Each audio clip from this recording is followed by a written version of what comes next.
So, welcome to the. What is the name of this course? Bhakti Sastri, especially to the visiting faculty. Bhakti Shastri course. We are doing this book called Nectar of Devotion. Nectar of Devotion is written by Srila Rupa Goswami, which is translated in English by Srila Prabhupada. Exactly opposite. Exactly opposite. So Rupa Goswami, you mean translated it in English and then Prabhupada wrote it. That's what you are meaning. It's translated in English by Srila Prabhupada. What is this? Very attentive today. Okay, good. I don't know what I said.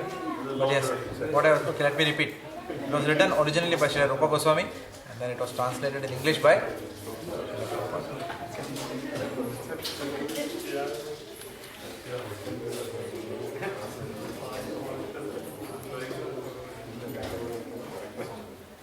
So we discussed, after discussing the introduction of Nectar of Devotion, which was the Mangalacharan, etc. We then went into the definition of pure devotional service. We dissected that definition. Right? Anya avilashita shunyam, jnana karma dhyanavritam, anukulena Krishna anusilanam bhaktivedanta. So we did that. After that, we started a discussion around the 6 characteristics of pure devotional service. Starting with Kleshagni, Shubhada, we covered that. Then we covered Sudurlabha, Moksha Laguta Krita, Sandharananda Visheshatma and Krishna Consciousness. So we discussed all these 6 characteristics of Bhakti in great detail. After that, we started discussing the 3 types of Bhakti. What are the 3 types of Bhakti? Sadhana Bhakti, Bhava Bhakti and these are the 3 types of Bhakti. Devotional service in practice, devotional service in ecstasy and devotional service in love. Okay, these are the 3 categories. Within that we took the first category, which is called as devotional service in practice, which is called as Sadhana Bhakti. In the previous class, we also discussed that much of our discussion in this course will be on Sadhana Bhakti, but specifically the top component. Sadhana Bhakti has got 2 components, Vaidhi Sadhana Bhakti and Raganuga Sadhana Bhakti. I'll repeat if you have lost me. There are 3 types of Bhakti: Sadhana Bhakti, Bhava Bhakti and Prema Bhakti. Okay. Under Sadhana Bhakti, there are 2 types of Bhakti: Vaidhi Sadhana Bhakti and Raganuga Sadhana Bhakti. We discussed in the previous class that much of our discussion in this course will be around Vaidhi Sadhana Bhakti with a smattering of knowledge which will be given later on about Raganuga Sadhana Bhakti. Because covering Raganuga Sadhana Bhakti in great detail is not a prerequisite of the Bhakti Shastri degree course. However, having said that, we will do a seminar which is outside of this course, only on Raganuga Sadhana Bhakti, for those of you who will come on time and who are inquisitive to know about the subject matter.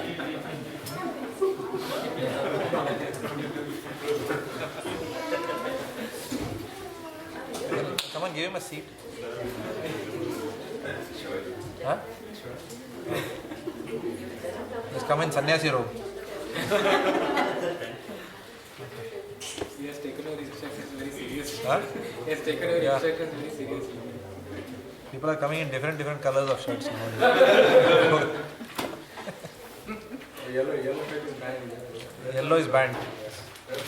Taxi color is banned. Okay.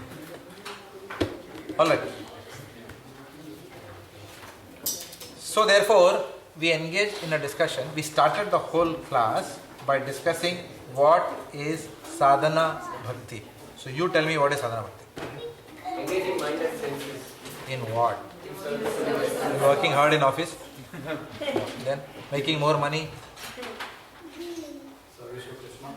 Yeah. So engaging mind and body in the service of Krishna. That is called as Sadhana Bhakti. And according to the rules and regulations. Sadhana Bhakti. Yes, there is rules and regulations, no doubt. So, then what did we discuss after that? Having defined what is sadhana bhakti, that it is engaging the body, mind and senses in Krishna's service, which means doing Krishna's work. There's some child, I don't know which child, but I'll request the mother to take the child out if the mother cannot control the child. So, sadhana bhakti is of two types, Vaidhi sadhana bhakti and Raganuga sadhana bhakti. Sadhana bhakti is about controlling the mind, body and senses, engaging the mind, body and senses in the service of Lord Krishna. If sadhana bhakti is that, then what is the difference between Vaidhi sadhana bhakti and Raganuga sadhana bhakti? What is the difference then? The impetus, driver, it is spontaneous. Huh? One is regulated, one is spontaneous. Correct. See, the impetus for performing Vaidhi sadhana bhakti is different from the impetus for performing Raganuga sadhana bhakti. The impetus is different.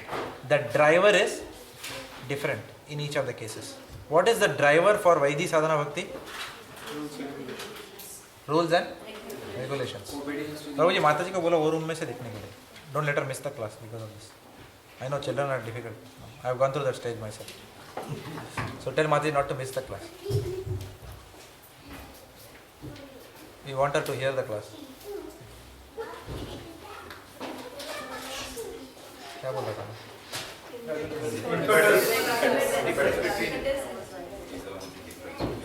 Yes, the impetus for Vaidhi sadhana bhakti is deference to the rules and regulations, or you are under some kind of an obligation to the instructions of Guru, Sadhu and Shastra. Because I have taken a vow to chant 16 rounds, therefore I am chanting. Because I have taken a vow to follow the four regulative principles, therefore I am following. Because I am Brahmin initiated, therefore it is my duty to perform deity worship and go for Mangalarti. So whatever I am doing, they are the right things to be done, no doubt about it. But the impetus for doing that activity is deference to the scriptures. Does it make sense? Yeah. Whereas Raganuga sadhana bhakti, though the activities are one and the same, but the impetus or the driver to do those activities is not fear of or respect for the scriptures, but just because I like it. Because you like doing it. You have got a taste now for doing those activities. So nobody needs to tell us to follow the four regulative principles or to learn deity dressing or to cook for the Lord, to eat only what is offered to the Lord. No. Nobody needs to tell us. It becomes a part of our system to such an extent that we do it spontaneously. Spontaneously my mind is attracted towards Krishna. I want to serve Him. Not that it is my duty to serve Him. Not like that. Does it make sense? So doing something out of duty, respect, etc. is Vaidhi sadhana bhakti. Doing something spontaneously from the heart is Raganuga. Does it make sense? So we saw that. Of course, we also said that the practices of Vaidhi sadhana bhakti and the practices of Raganuga sadhana bhakti are primarily one and the same, but there are certain small aspects of Raganuga sadhana bhakti which are unique to that kind of sadhana bhakti where there is spontaneity, and that will come only when there is a spontaneity is there. So those aspects we will see what those aspects are when we do that, the final chapters of Nectar of Devotion as a part of this course. When we specifically focus on Raganuga sadhana bhakti, that time we will see what are the specific things which are done, which are prescribed as a part of Raganuga sadhana bhakti, which one devotee does to accelerate his pace in going back to Godhead. Does that make sense? So we'll see that later. But for now, we will focus on Vaidhi Sadhana Bhakti for quite a long time. For the next few classes, we will be only discussing Vaidhi Sadhana Bhakti. And that forms 90% of our course. The principles surrounding Vaidhi Sadhana Bhakti form primarily 90% of the course.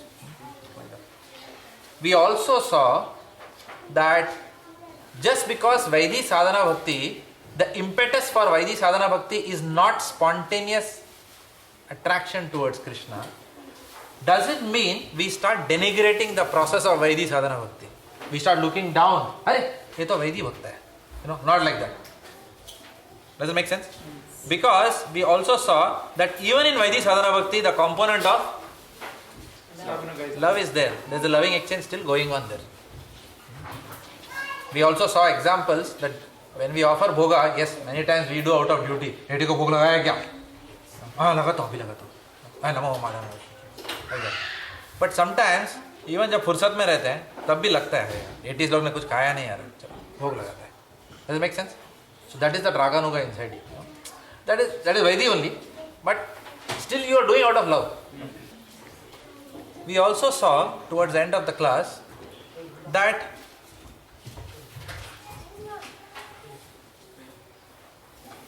just because we are enamored with the concept of spontaneous devotional service, अच्छा लगता है सोचने को, spontaneous bhakti करूँगा, no rules and regulations. Just because we are enamored with that doesn't mean that we should ignore the rules and regulations.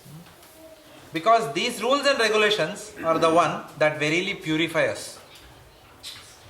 These rules and regulations are those that purify us and make it easier for us to remember the Lord, eventually leading to Prema Bhakti.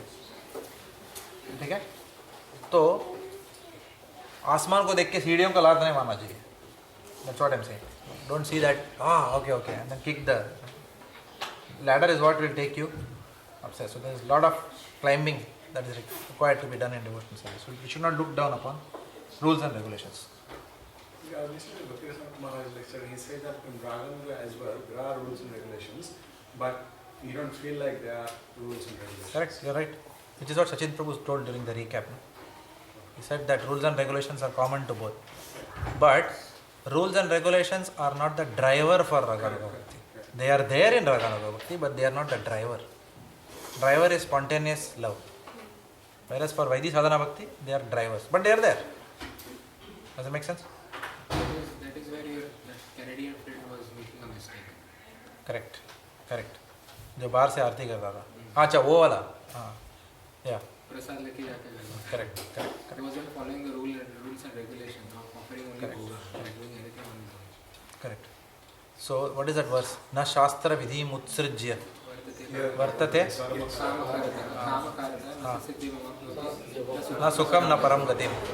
Which means if you start one would disregard the rules and regulations and acts on his own whims. Doesn't achieve happiness and Neither in this world, nothing he achieves. Such a person. Does it make sense? Everyone heard this? Okay. ये भगवद गीता का वर्ष है. की memory वर्ष है. 1623. ऐसे ही फेंका गया सच में. 1623. गुड. ओके. नहीं तो मेरा बॉम्बे यूनिवर्सिटी एग्जाम जैसा होगा. कभी कभी लग जाता है. Okay.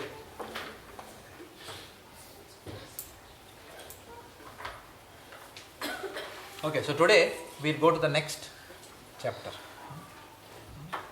Today's chapter is titled as Eligibility of the Candidate for Accepting Devotional. Who is eligible? Okay.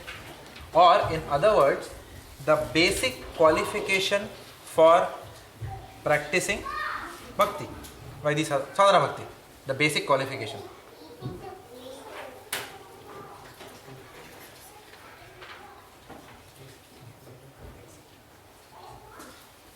So, Most of you would have read and come, so I am not going to repeat many things.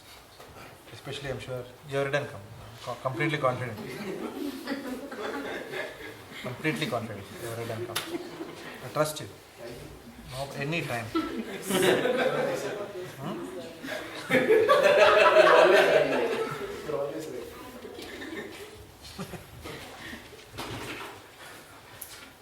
Okay, so Bhagavad Prabhu. What? Why? Just share your experience of your reading. Huh?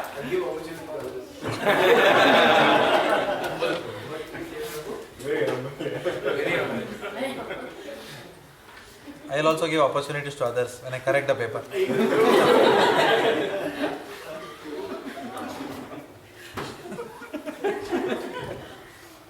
Okay.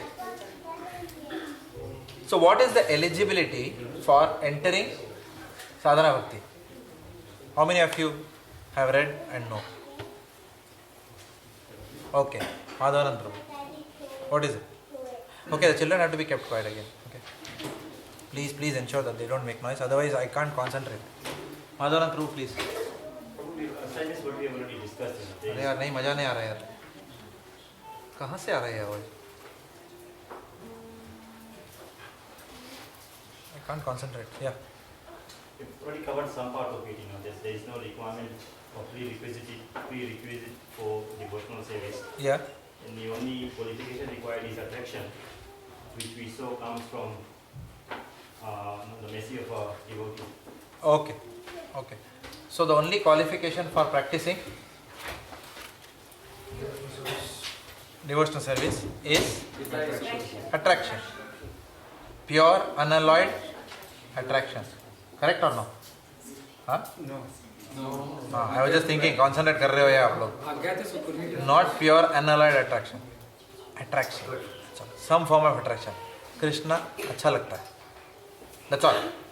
That is the qualification for coming into bhakti. Some attraction is there for the Lord. Does it make sense? You may not know His Supreme Personality of Godhead, no prema, not that you have a great desire to serve the Lord. Okay, nothing. You have some attraction for Lord Krishna. Prabhupada also says that attraction comes by Ajnata Sukriti, when you associate with. Correct. Now, how that attraction comes is the next part. Yes. So how does that, okay, since you have preempted that, how does that attraction come? How does that attraction come? Previous lives do. Huh? Because of some sukriti which you have accumulated in the past lifetime. Is it clear? So what is the eligibility to enter devotional service? Please remember this even from an exam point of view. These concepts have to be clear. What is the eligibility to enter bhakti? लिखा है क्या वो? Beginning of devotional service. That's what we are discussing. What is the eligibility to begin devotional service?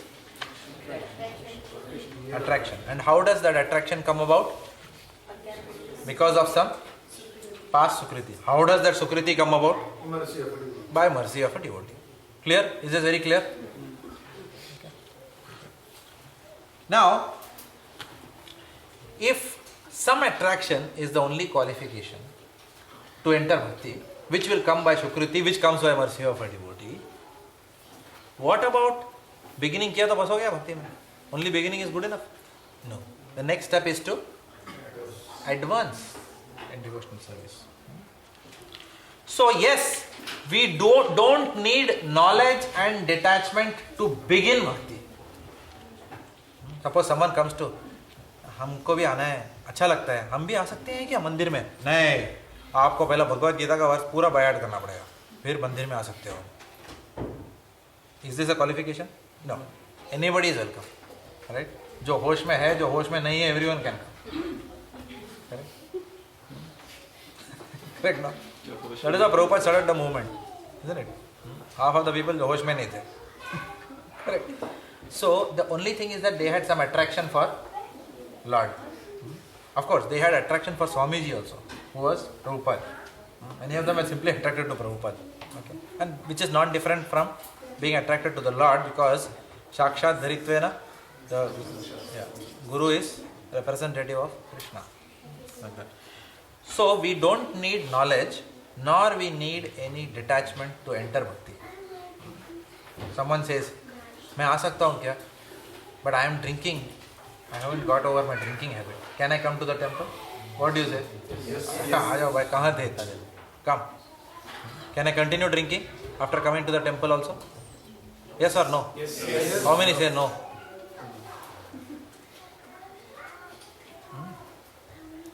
Why? Trying to recall that example. I have not given any such example because the answer is no.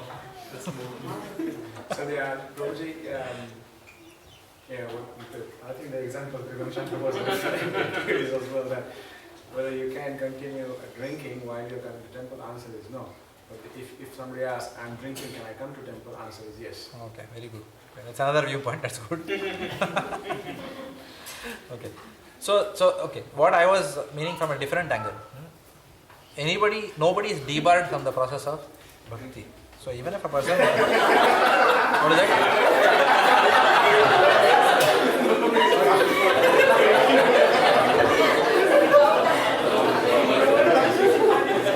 See, if you don't tell me, I'll see the camera.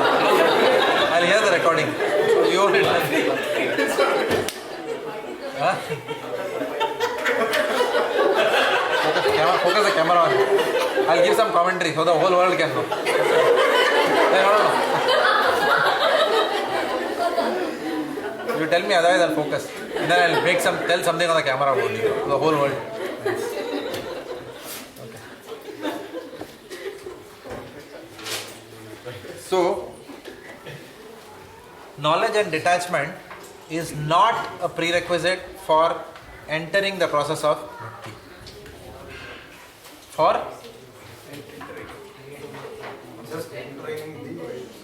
Please remember this point because we are going to this thing you should not forget. Knowledge and detachment is not a qualification for, it's not an entry criteria.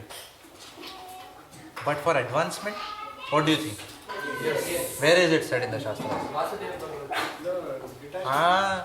Vasudeva Bhagavati Bhakti Yoga Prayajita Janayati Asu Vairagyam Jnanam Chayadahatukam means what? When you do bhakti, when you follow the process, automatically knowledge and detachment will come. But for advancing in bhakti, do we require knowledge and detachment? Yes, to continue practice. Where is it said? Knowledge is but not the detachment. Are you sure? Yeah, if you detach yourself, you want to attach to Krishna. So detachment is not required for advancing in bhakti? Advancing in bhakti. No, it is required. It is required. Detachment from the things that take you away from Krishna. What's the detachment? Asat Sanga Tyag E Vaishnava Achar. Okay. Detachment is required for advancing in bhakti, not for entering bhakti. Okay. Now, where is this mentioned? This is mentioned in many scriptures, but it is also mentioned in Nectar of Devotion. Probably I'm a little bit confused Bolo. because whenever somebody says that renunciation, which is attachment, can act as an impediment in spiritual advancement. True. But for advancing in devotional service, then renunciation of material things are required. Oh, yeah. What Dhanurdhar Swami is mentioning is Jnana Yoga. too much of renunciation. If you when you say renunciation of material things, we are talking about Yukta Vairagya, not Falgu Vairagya, Right. which you already know, so I don't know. But do you, So you have to be clear on what he is talking. I mean, he says that do you have to be a yogi or something before to enter? No, you don't have to be a yogi. That's what he's saying. You Yeah. don't have to be a yogi. You can go to a yogi beer bar also and then come to bhakti. Okay, in Chembur. Nahi malum. There is a big bar in Chembur called Yogi Bar. I used to wonder, ये योगी क्या है इसमें? जो भगवान से जोड़ता नहीं है, दूर लेके जाता है. उसका नाम योगी beer bar है. Yoga means what that takes you closer to God. Okay. Who is laughing? In front of Chapati temple, there used to be a beer bar called as Sudama beer. Sudama beer bar is also there. So obviously, So detachment from bhoga, from sense gratification is required to progress in bhakti, but bhakti itself will give that detachment. Huh? Okay. So we have to pray for that detachment. It's not that I am chanting 16 rounds and I can be attached to my house, deha patya kalatra adishu atma sainyeshu asatvapi, everything, you know. I'm not going to be attached to everything. So we have to cultivate that detachment. That detachment will come how? By hearing from people who have developed that detachment. That is why we call sannyasis, no, for the Bhakti Vriksha program. So that suddenly they come in and we feel a little bit detached from the material world. Correct? Because whatever it is, we are all preaching, but at the end of the day, none of us are in that platform where we can call ourselves completely detached. But many of the ISKCON sannyasis, they are completely detached from anything. They took sannyasa at a very young age. His Holiness Jayapataka Swami Maharaj, when did he take sannyas? 19? At the age of 19. And now what is his age? 60. So can you imagine? In Kali Yuga, maintaining this kind of tenure of sannyasa ashram is something beyond anybody's imagination. It requires immense amount of purity. So that kind of a vairagya has to be developed by all of us. And for that we have to take the basics of bhakti very seriously. Okay? Anyway, that was not the line I am going into. What I was trying to... Yeah. Where it is referenced to you. Where it is reference I was mentioning. So it is knowledge will lead to also detachment in one sense. Knowledge in bhakti will lead to detachment. Okay. So it is mentioned that while knowledge and detachment are not prerequisites for bhakti, there is some attraction which is required, plus some faith is required. Correct? Because adho shraddha tapasadhi. Correct? So some attraction, some faith is required, but for advancing in bhakti, then we need to increase our faith and increase our... It is required. And that leads us to the discussion on the three types of devotees. So what is the role of knowledge in advancing? What is the role of knowledge in advancing? You tell me. What is the role of knowledge? The example that we discussed last, the difference between what is a real Ragamukha Bhakti sadhana, real Ragamukha Bhakti, and what is a fake Ragamukha Bhakti. Correct. Your knowledge. Without knowledge, it will become mere sentiment. Bhakti will become mere sentiment. Prabhupada's statement it is. So we need knowledge. What we don't do is speculative knowledge. That we don't do. But study of Bhagavad Gita, sincerely trying to even by heart the shlokas of Bhagavad Gita, understand the verses of Bhagavad Gita, is not speculative knowledge. You cannot call it as mundane jnana. It is bhakti. Our knowledge, what we are talking is Raja Vidya, the king of all education and knowledge. So that has to be cultivated. There is no substitute. Okay. However, even after cultivating that, if it leads to pride, then it is of no use. Okay. If it leads to pride, all this knowledge, if it leads to pride, then they are like ornaments on a dead body. So where is the line between our jnana and bhakti? Where is the line between? Yeah, so develop enough adequate knowledge that inspires you to surrender to Krishna more. Any knowledge that inspires you to surrender to the Lord more, or any knowledge that makes you more effective in serving the Lord's mission. That much knowledge we must cultivate. Does it make sense?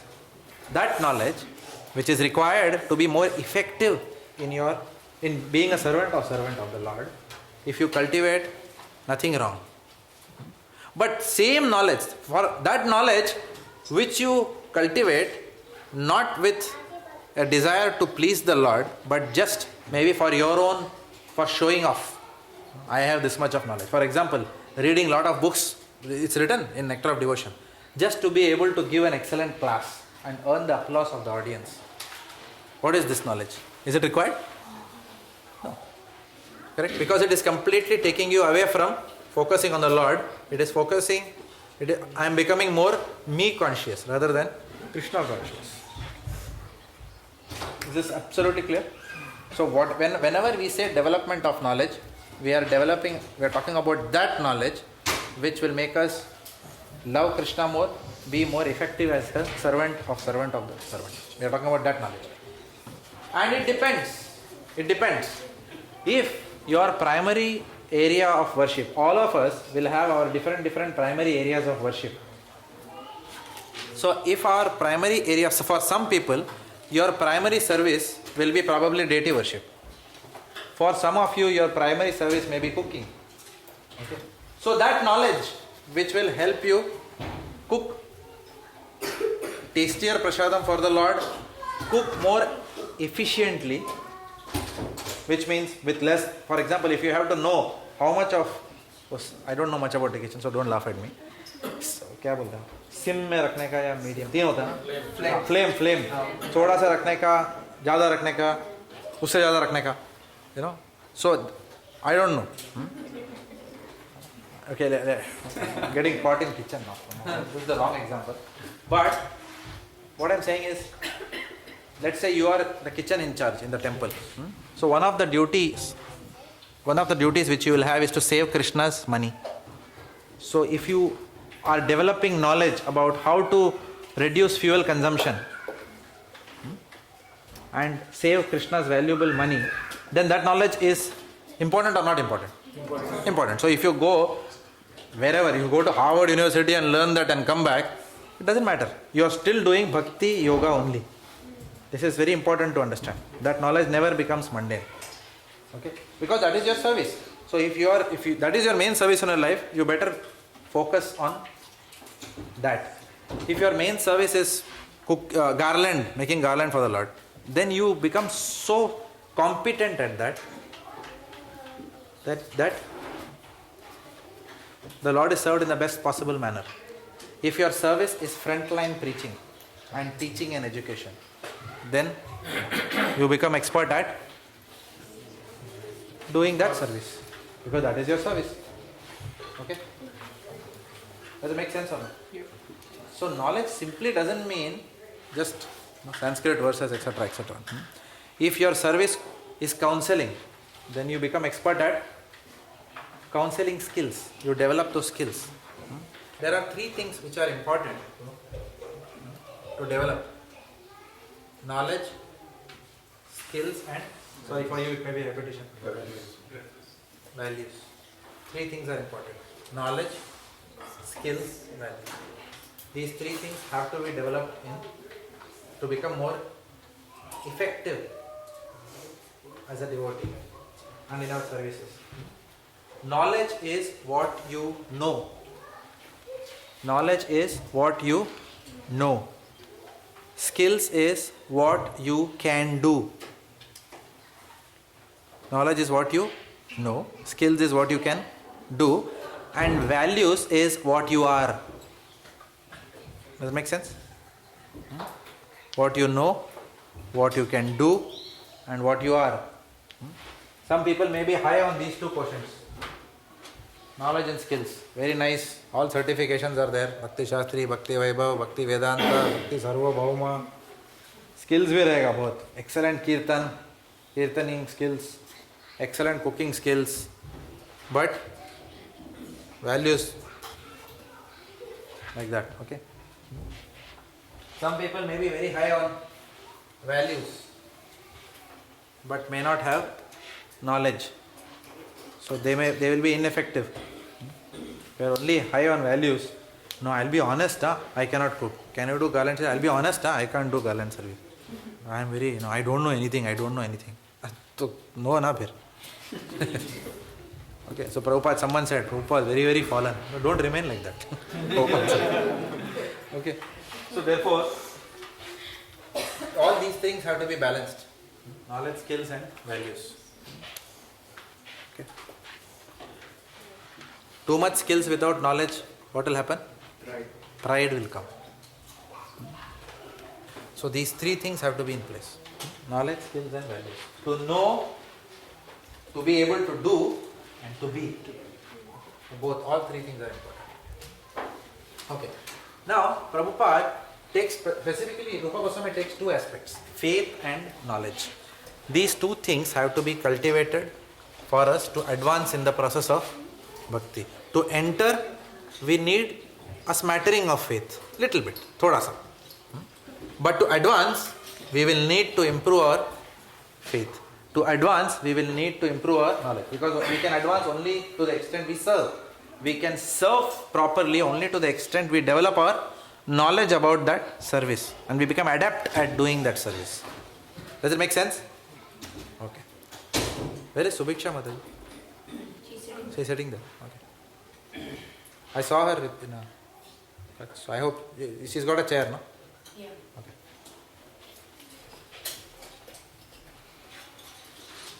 So Prabhupada therefore brings, Rupa Goswami very nicely brings this topic of three types of devotees. What are the three classifications?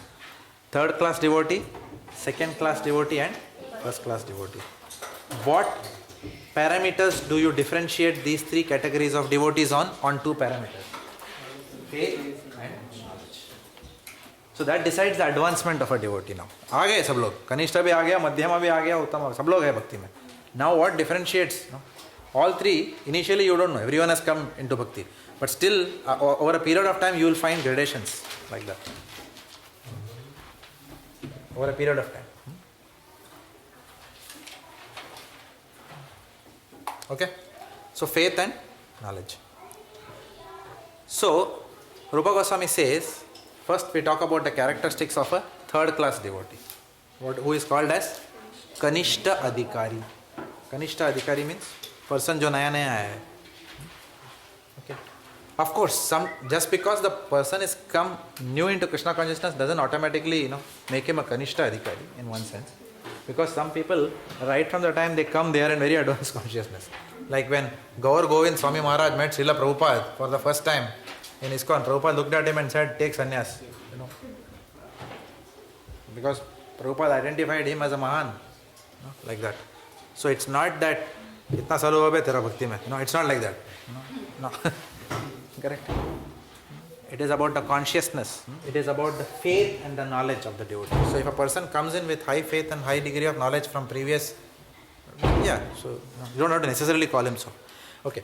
So, but still the classification is required. So what is the Kanishta Adhikari's faith and knowledge? So Rupa Goswami says, the Kanishta Adhikari's faith and knowledge both are weak. Okay. The Kanishta Adhikari is one whose faith is easily shaken. And in one sense, there is a correlation between faith and knowledge also. Right? If preaching is your service, then you have to be really strong in giving arguments. Okay? To boost the faith of the Kanishta Adhikari. Because he is hearing all this nonsense from the outside world. Watching Bollywood and with half knowledge coming and giving arguments. So therefore, it is our duty to develop our knowledge and then develop his knowledge, and in developing our knowledge, develop our faith and to develop his faith. If we also don't have faith, उसको कहाँ से faith देगा?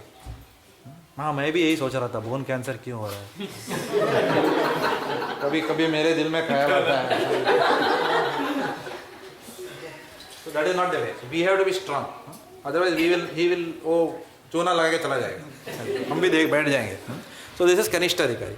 Madhyama Adhikari is what? Madhyama Adhikari is that person whose faith nobody can shake, whose knowledge nobody can shake. He is firm, fixed.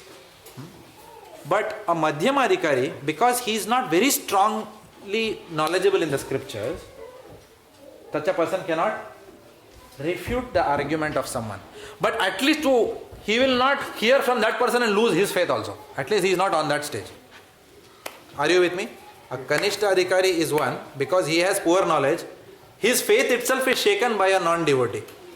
Whereas Madhyama Adhikari is one person who may not be able to defeat the non-devotee's arguments, but at least his faith is not shaken.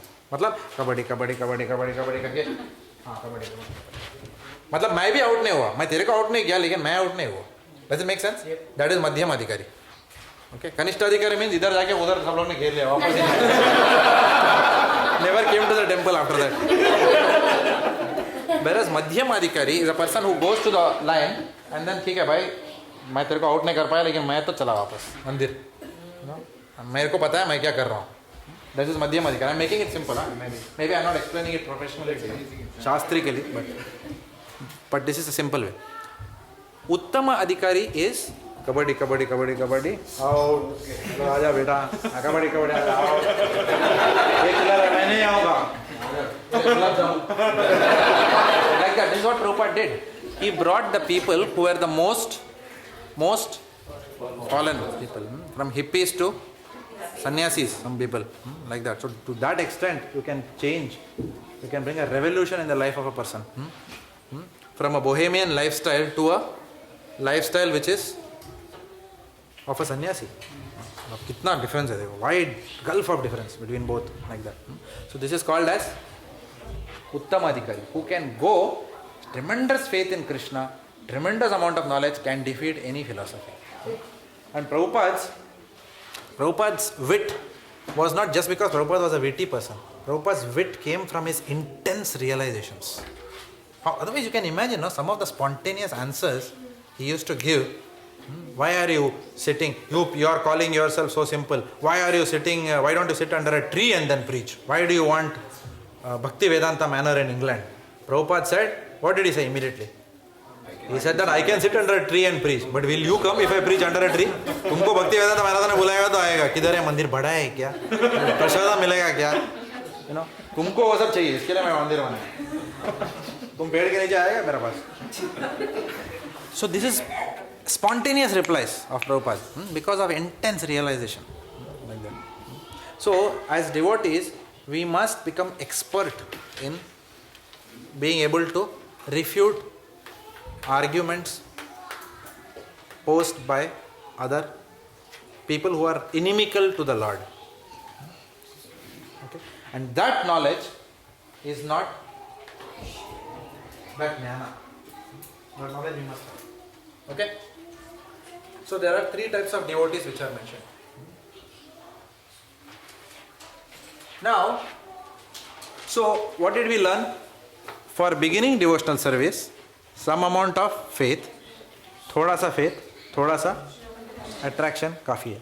But for advancing in bhakti, then we need knowledge plus faith. Again, Pardon me? you didn't tell me where it is referred. Where it is referred. This one? No, the detachment is required for advancing in bhakti. That is coming next. Yeah. I am coming to that conclusion. About detachment I have not spoken. I have spoken about faith, knowledge.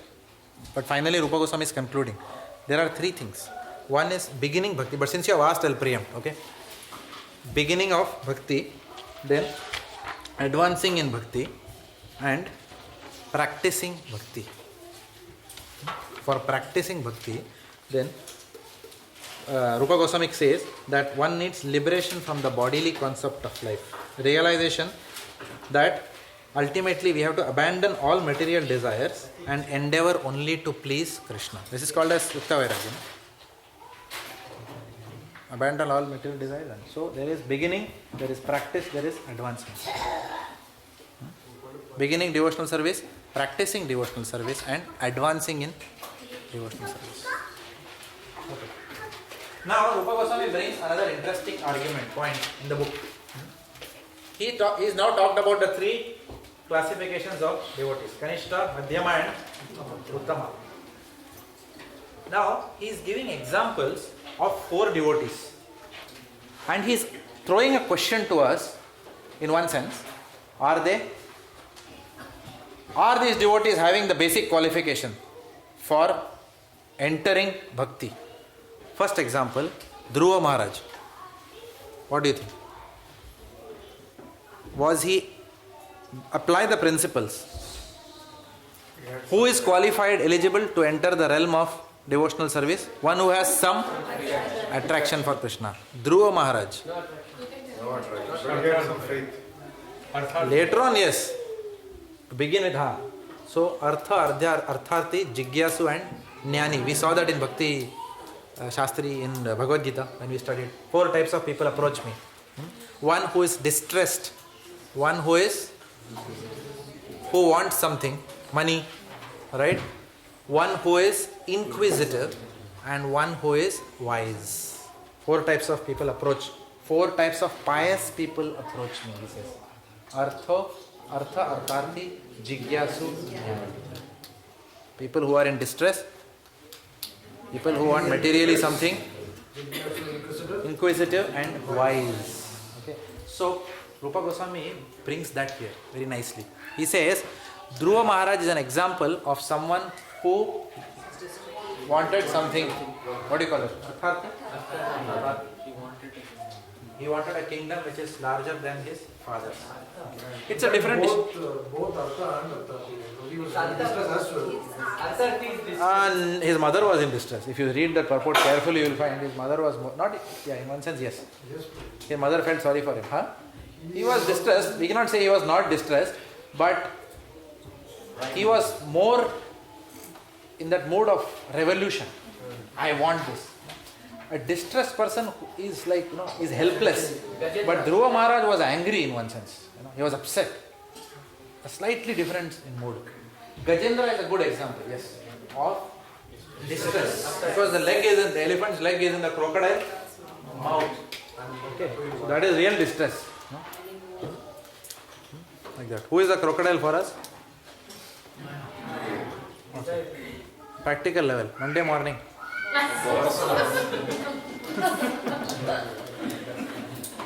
हमारी तकदीर उसके हाथ में. Yeah, the crocodile's mouth. That is Gajendra. Okay, so distress. So Gajendra, was he eligible for pure bhakti? For he eligible for sadhana bhakti? No. Rupa Goswami says no, because there was no attraction for Krishna. There was no attraction for Krishna. There was only distress which was there. For Dhruva Maharaj, there was no attraction for Krishna. Initially, okay. Even for the four Kumaras,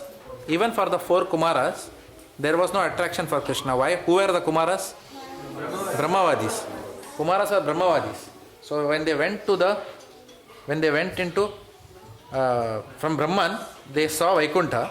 And then when they wanted to, they smelt the tulsi leaf which was on the feet of the Lord. And they followed that smell and then they went, and then Jai Vijay stopped them. Kidhar ja rahe ho? And then they cursed them to become Hiranyakashipu and Hiranyaksha. So it is all in Bhagavatam, right? So, but the four Kumaras, initially they had no idea about the personality of Godhead. You cannot be attracted to Brahman. For you to have rati, some kind of affection, you cannot say, I have intense affection for Brahman. What do you mean by that? Brahman is a light at the end of the day, right? So, he disqualifies them also from this. Whereas he is accepting all of us. Because we have some attraction for Krishna, so we came. And then finally, he talks about the sages of Naimisharanya. So today I had a discussion with Gopavarnesh Prabhu also, this afternoon. And that sages of Naimisharanya part, because even I was not clear. Why sages of Naimisharanya are mentioned? But Gopavarnesh Prabhu clarified to me that sages of Naimisharanya, when they were sitting more from a dharmic aspect than from a devotional aspect. Oh, they are not inquisitive to hear about Krishna? Good question. I asked the same question to Gopavarnesh Prabhu. Yes, I asked the same question. In fact, I quoted that Bhagavatam, Prabhupada writes there, once upon a time in the forest of, you remember that verse? Of Naimisharanya, sages were assembled for the pleasure of personality of Godhead, something like that he writes. And then I asked Gopavarnesh Prabhu, but Prabhuji, they were sitting for the pleasure. He said, no. Yes, but it was not to please the Lord. I mean, you have to really understand the essence of that full pastime. They were sitting there. Many of them actually, who were assembled there, they were Mayavadis, all types of yogis, everybody was sitting there. So in general, that group was not somebody who, see, if you are, yeah.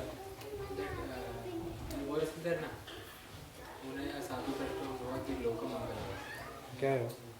So what? Your questions are glorious. Krito loka hitam nipa. Variya nesate prashna. Yeah, because your questions are glorious because they are for loka hitam. So is that what he meant? Yes, incidentally their questions started from a dharmic angle. That is what he said. They were all asking questions more from a point of view of varnashrama dharma. Where does dharma stand? So their questions were more like that. They didn't start talking from a spontaneous attraction for Krishna. That's it. Their question was more from the fact that dunya yahan se yahan ho raha hai, what will happen. Initially they came together to perform the yajna for They came to perform yajna for the general welfare of the planet. Like that. So it was not more like love for Krishna. Yes, it was, they were wise, no doubt about it. And they were inquisitive, wise, whatever you can call it, inquisitive more, to know more from, yes. But they were very pious. They were very pious people, no doubt about it. All of them were very pious people. Dhruva Maharaj was also pious. All these people, Gajendra, all of them are fairly pious people. Because unless you are pious, you will not accept a spiritual solution for your material problem. Does it make sense?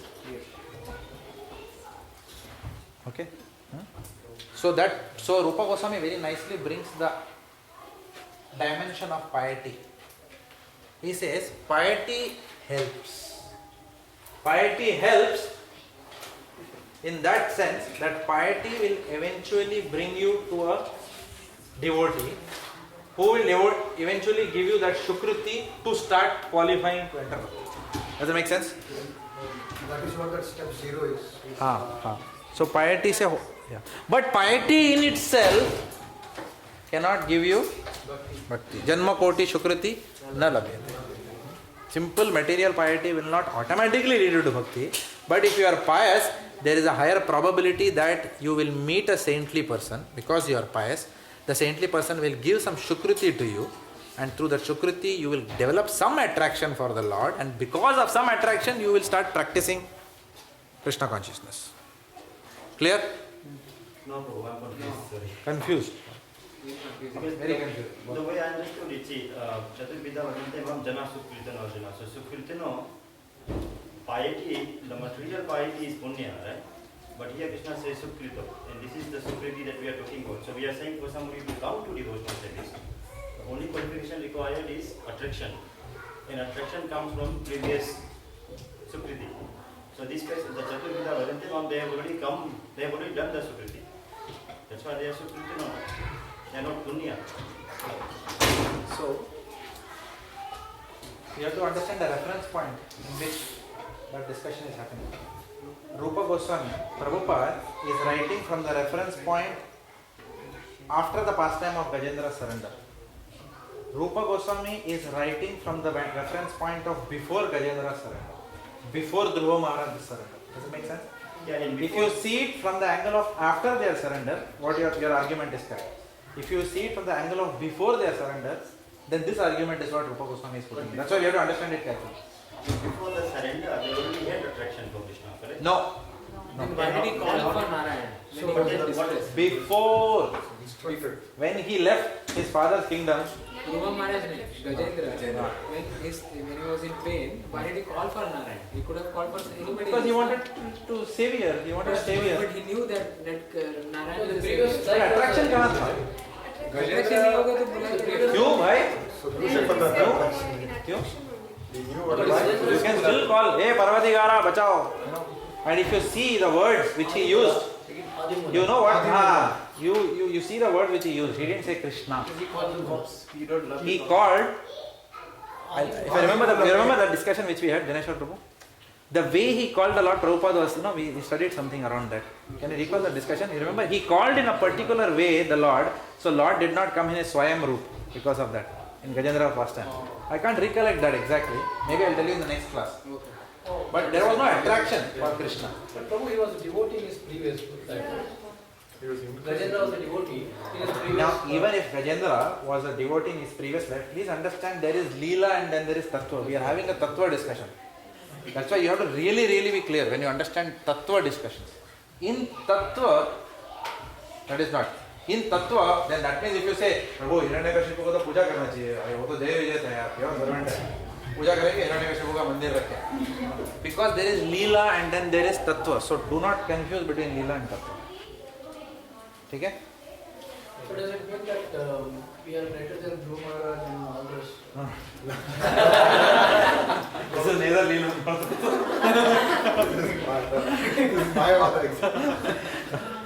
Doesn't mean we start thinking that we are greater than them, but please understand, the whole example is being given just to substantiate that one point, that to enter bhakti, you need attraction for Krishna. You don't need to be a popular person, you don't need to be a historical person, you don't need to be a great person. You need to be having attraction for Krishna. Dhruva Maharaj, when he started from his house, he did not have any attraction to Krishna. Yes, today Dhruva Maharaj is a great devotee, no doubt. But that aspect of Dhruva Maharaj, wo jo soch vichar tha Dhruva Maharaj ka, does not qualify as an entry criteria for bhakti. That's all we are saying. Can we say from, I don't know the exact story of Gajendra, but I'm just saying from the example that you just given, for both Gajendra and both Dhruva Maharaj, they at that time, at the first point, they were just worried about themselves. Correct. They were not attracted Correct. to the Lord, that's why they Correct. were just worried about themselves. Correct. But what Jaimuni Prabhu is saying, but Prabhu was a bhakta previous lifetime. That is a Leela question. That because Right of now we are talking about past, Tattva. Slowly they became devotees because of their past life. They were actually already devotees. In one sense, it's a Leela chal raha hai. But then we are trying to, Leela is for what? For learning the essence. अगर सब कुछ लीला का ही देखते रहेंगे तो फिर everything is Leela only. Then there is no Shishopal, then anybody, then there is no learning for us. Okay, 4 people are raised there. 1 minute. Okay, I heard him first. 1 minute. His question, Sukritinas. So those 4 people are not eligible for devotion service, but when they come with a distressed attitude, then they get a Sukriti. Is that why it is? When they come with a distressed attitude and call the Supreme Personality of Godhead, they will get. That's why they are called as Sukritinas.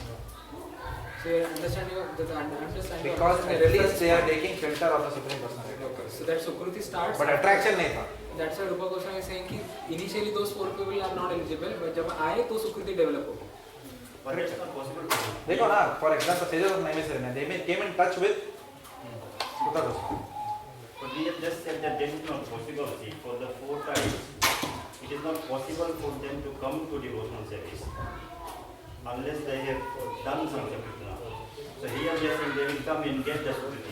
We have reversed psychology. That is Leela. Too much Leela. अभी क्या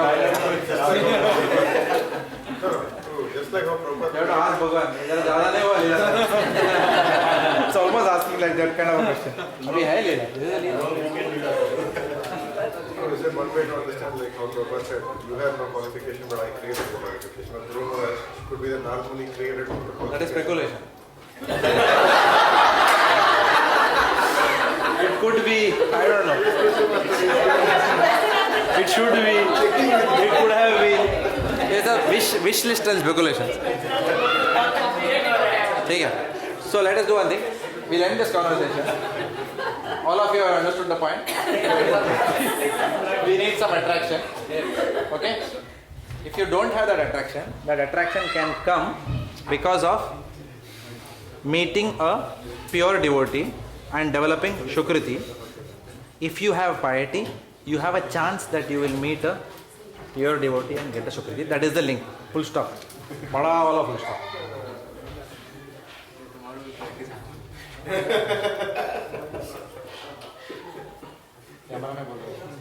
Sorry, Prabhu. So you don't keep your promise. Ajamila, he was still protected. Ajamila, he was still protected. He was still what? Ajamila. What was he? He was protected by the Lord when he called Narayana. Correct. Okay, the question is, but after that he did bhakti, but Yeah. So what is the question? entry criteria. He didn't have attraction. No, entry criteria is the same. The Chaturveda, distressed, came into contact with the Lord. Sukriti develop हो गया, bhakti चालू हो गया. He came in contact with Vishnu Dutas, no? That's how his bhakti started. He saw who are these beautiful personalities. The moment you become attracted to a devotee, your devotional service begins from there. But before that, itself, Vishnu Dutas, because he called Narayana Vishnu Dutas. Correct, but whenever, even But when he only called in distress. Correct. So he called in distress. See, that's a very different, that pastime has got different connotations. That is abhinnatvam nama naminaha. Okay, so that is epitomizing that the Lord is not different from his holy name. Yeah. So that is one part. Second part was Ajamila in his earlier life means in the same lifetime, he was a Brahmana. He was actually practicing dharma very nicely till he saw that prostitute embracing, and then uska dimag fir gaya. Okay, but then he was still dharmic only. It was not mentioned that he was a devotee, and then Narayana, he said he got a second chance, and after the second chance, then he cultivated his bhakti and then went back to God. So there was somebody raised hand. No, I raised this and it was the same point which Bhagavad Prabhu mentioned it. Full stop. Yeah. Big word. No, seriously, okay? No, yeah, exactly. I just wanted to say the same point. I have raised it, but if you have answered or I haven't understood correctly. I think if you said Dhruv Maharaj had no attraction, attraction is a prerequisite to enter into bhakti. Then at what point they enter into bhakti and why? He entered into bhakti because of his association with Narada Muni. That's correct. Attraction was created. By Narada Muni, by his interaction with Narada Muni and the blessings of Narada Muni, then he was able to see the Lord. Because what he did was, Tad Vidhi Pranipatena Pariprashtena Sevaya Upadekshanti Dhenyanam Jnanina Satadarshina. So he surrendered, he took Narada Muni as his guru. He followed the process which Narada Muni said diligently, and then in 6 months he saw it. For Gajendra, 6 months. Huh? For Gajendra. For Gajendra, what happened in Gajendra past time? He offered a flower. He offered a flower, correct. Good point. He offered a flower. He remembered the prayers and then he offered a flower. He pleased the Lord in some way. He called out to the Lord out of distress, but when he came, then he pleased the Lord by offering him something. Upon Prabhupada means there is even in the distress he will not be able to offer anything. He will Correct. be thinking of his help. Correct. So that is the distress. Very good point. Can you repeat? Even in distress, Gajendra offered a flower to the Lord. ऐसा नहीं कि मेरे को पहला इधर नहीं call बाद में देखता हूँ तुम्हारा लाइक वी प्रे ना पहला जॉब दे दो यार बाद में आता हूँ मंगलवार ऐसा नहीं है उसका गजेंद्र का he was in distress even before it came out he offered. Okay, so we go ahead. So piety helps. Is this clear now, this whole section? Huh? Not very clear, some still vestiges of doubt. Okay, take it offline. You were saying piety helps. My understanding was piety is mandatory. Piety is what? Mandatory. It must be. No, I'm not saying piety is mandatory. Huh? Humility is required to get See, it. piety is not mandatory to it's not mandatory. Because if that were mandatory, then how will Agyata Sukriti will not have no relevance? Sukriti is the piety. Pardon? It is the Sukriti I'm talking about. The Agyata Sukriti has to be there. Some Sukriti has to be there. To enter Bhakti, no? I agree, no, I'm not saying no. Who is saying no? So then when you are saying piety helps, I'm saying it must be there, not helps. No. I'm talking about this piety is different. Please, okay, sorry. This piety is not piety for, it's not Krishna Bhakti I'm saying. Piety, let's understand what is piety. Piety is that a person doesn't know who is the Supreme Personality of Godhead. He doesn't know, he may be a demigod worshipper also. But a person accepts that there is a higher authority. That is all that is piety. There is a higher thing which is controlling the world. I don't know कौन है.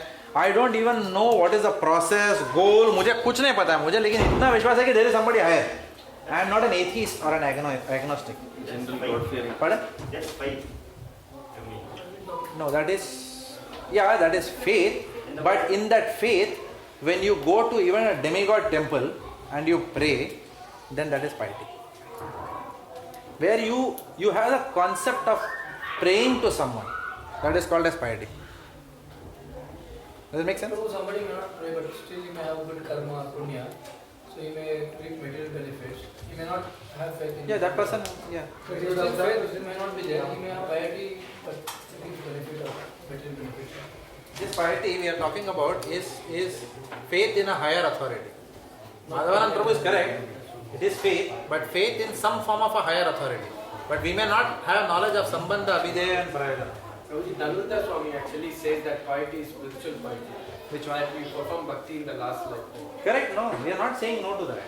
Piety, which is mentioned in Bhagavad Gita, okay, what leads a person to bhakti, that piety is spiritual piety, which is called a Shukriti. Shukriti is spiritual piety only. We are not denying that. a person who has initial piety, which is, Prabhu, you are not listening. You asked the question, you are not listening. So piety is spiritual piety. Okay. Spiritual piety only leads to bhakti. We discussed that already. Material piety will not lead to bhakti. We discussed that also. Dharma koti shukriti na labhyate. We discussed that. But a piety which says that yes, at least I will accept some higher authority, there is some higher constitution, I want to be good because I may be punished if I am not good. So that kind of piety we are talking about. That is a qualification. That kind of piety where you at least accept some higher authority, okay, and you may approach that higher authority through karma kanda process to get your material desires fulfilled. But in doing that process, you will come across a devotee. The Panditji who is coming to perform homam in your house, Ganapati homam in your house, he may incidentally, he may say Shuklam Bharadaram Vishnun Shashivardhan Chaturbhujam. You will ask, hey, bhai, kya bola tune Vishnu? Then he will tell you that Vishnu is the Supreme Personality of Godhead. Through that, then you will come to Bhakti. Does it make sense? We discussed this point in the Bhagavad Gita also. You all have forgotten. We whiteboarded this point. I remember. And even the demigods themselves are pure devotees, so they also can actually... Correct. The demigods also, Prabhupada says that demigods will also help you. But devotees. Yeah, to go towards the Lord. But in itself, pious activities like philosophy, we have to understand what Prabhupada is saying. Pious activities like merely doing philanthropy activities, working for the body, etc. Such activities you can continue doing for lifetimes and you will not get bhakti. That is also pious activities. So there is pious activities without understanding any higher authority, where you are saying, I am a good man, I will do good activities. That is one level of piety. Second level of piety is you have acceptance of a higher authority, though you don't have knowledge of who is the higher authority. So that is that piety which will lead you to Chukriti. Madhavan Prabhu, I made one more attempt. Now offline. Offline. I don't understand your question, but you have to ask me a question. Okay, is it clear? So this is what is explained in chapter 3. So I would request you to study this chapter 3 very nicely. You have to read very properly what Dhanurdhar Maharaj is writing, what Prabhupada is writing. A lot of points that are there in this. So far, okay? Okay. Chapter 4. Chapter 4 is a very small chapter. The whole idea is, it's reiterating the point that bhakti surpasses all liberation. We have discussed enough on this topic, so I am not going to talk about that chapter at all. In fact, there is nothing much. You can read on your own. We have already discussed it under Moksha Lagutakato. Same point is mentioned there. Bhakti surpasses all liberation. Why? Because in the concept of liberation, there is no concept of servitude to the Lord. There is no service. Salokya, Sarishti, Samipya. What is the other one? Ekatvam api uta diya manam na grihananti vina mat sevanam janah. So in all these types of liberation, then mera seva nahi hai isme. So therefore, I don't want this devotee derides the concept of liberation. Devotee doesn't solicit liberation. And we also saw that the desire for liberation comes out of fear. So devotee is abhay. Abhay means fearless. A person who surrendered knows that Krishna will protect. So where there is surrender, there is no fear. And therefore, where there is surrender, there is no desire for liberation. There may be some personal desire to be in the proximity of the Lord, to be in the planet of the Lord, but also how can we say there is no desire to serve? So be there and serve, isn't it? We have some desire, but also to serve. Okay. So we are only talking about mukti. आपको कौन सा type का मुक्ति चाहिए? ब्रह्मन चाहिए, impersonal या personal? ये मेरे साथ रहोगे. Like that. So devotees say, ठीक है, आपके you want my features. Your devotional service is not about what I want. Your devotional. It is about what the Lord wants. That's all what he said. Because that is what Nectar of Devotion is directly bringing us to that point. Anya abhilashita shunyam. So even the desire for mukti is shunyam. Mukti nahi, only bhakti. Chapter 5 talks about the purity of devotional service. So we will discuss this and end today's. Not many things. 3 key points are there in this. and then you can do your reading offline. Are we going to get essays on these 4 chapters? What is the structure of essays for Nectar of Devotion? I'm not thought so. So can I tell you in the next one? No, Take the time. प्रभु को बाद में देख लेंगे बाहर. No, don't take your time because it's usually in the end. You must everything in the end. We need some gundas to handle this antisocial element. Spiritual gundas. Be favorably disposed towards not giving us. Be favorably disposed towards discarding this. Not late. Okay. Chapter 5. थोड़ा बच्चों को थोड़ा नहीं प्रभु 9 बज गए अभी. पुस्तक हो रहा है. Out of control. 7 मिनट है. Pure devotee, sorry. Purity of devotional service. This is chapter 5. I want to end this chapter, okay? Because last time I have given you a promise that I will complete the agenda, whatever. Many of you complained saying that Prabhu, अपना agenda course भी आगे बढ़ाओ. We are going to complete this. If you are silent, we will complete by 9:50. If everyone is making noise, we will go till 9:30. There is an incentive I'm giving. Chapter 5, Purity of Devotional Service. Now, why is this word purity used? Purity of devotional service. So, Prabhupada here is talking about the common prerequisites for other yoga systems. Because right now we have said that the only prerequisite for bhakti is what? Some attraction to Krishna. There is no other prerequisite that is required. Whereas now he is contrasting that in the next chapter with the other forms of yoga like Jnana Yoga, Dhyan Yoga, Ashtanga Yoga, Karma Yoga. So all of those systems require some qualifications. Does it make sense? So here it is mentioned that bhakti, to enter bhakti, your birth is not important at all. You might have been born in US, you have been born in Vrindavan, you have been born in Albert Park, or born in Fitzroy Street. It doesn't matter. It just does not matter. So your birth can never be a disqualification for you entering bhakti, for you practicing bhakti, for you advancing in bhakti. Your birth is not important. Now this is a very important point. Okay. So this is something which we have to really understand. That birth, gender, none of this are disqualifications for bhakti because we are not this body. It cannot be. Birth cannot be a disqualification at all. So, there are examples which are given here. It is said that bhakti is completely independent. Whereas Jnana Yoga, Ashtanga Yoga and other form of yogas require certain prerequisites. So Prabhupada writes that Jnana Yoga requires, the first thing about Jnana Yoga is what? You should learn, you should know Sanskrit. I to mar gaya. Kaya ka Jnana Yoga. Correct? And Sanskrit takes 12 or 14 years. 12 years to learn. In 12 years, who wants to learn Sanskrit here? Correct? We'll rather learn some SAP or Oracle Fusion or something. Correct? No? Get some certification. Who will learn Sanskrit nowadays? So Jnana Yoga is immediately ruled out for us. So Jnana Yoga requires the person to be peaceful first of all. Whereas in Kali Yuga, Manda Sumanda Matayo, Manda Bhagya hi Upadrutaha. Everybody is disturbed already. Mandir mein aane ka time is disturbed rehta hai. Right? I came into Bhakti not because I had some special love or something. I came because I was disturbed in my life. Okay? But I had some attraction also.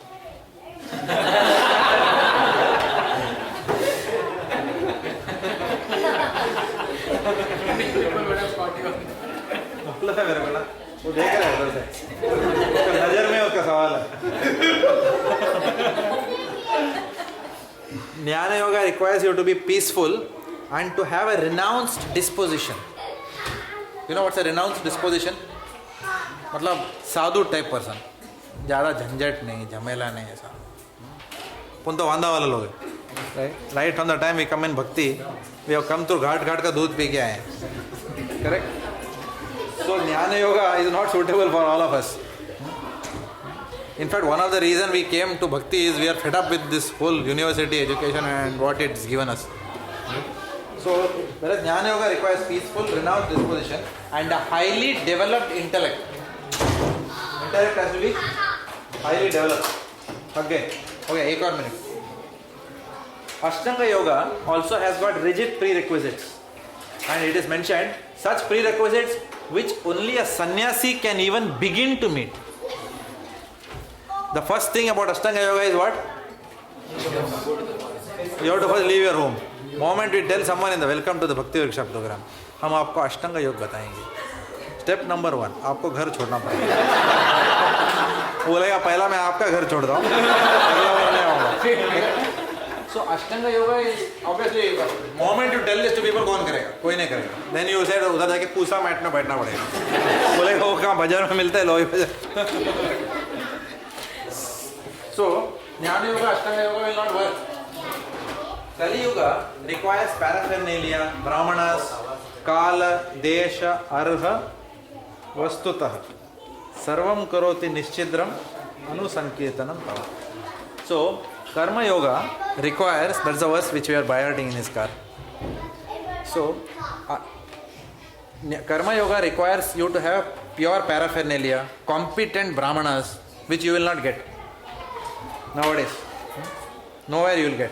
So for bhakti, none of this is required. Neither we need to have a very superior intellect, nor do we need to leave our home and develop renunciation akin to a sannyasi's renunciation, nor do we need pure paraphernalia, pure brahmana, pure this, pure that. No.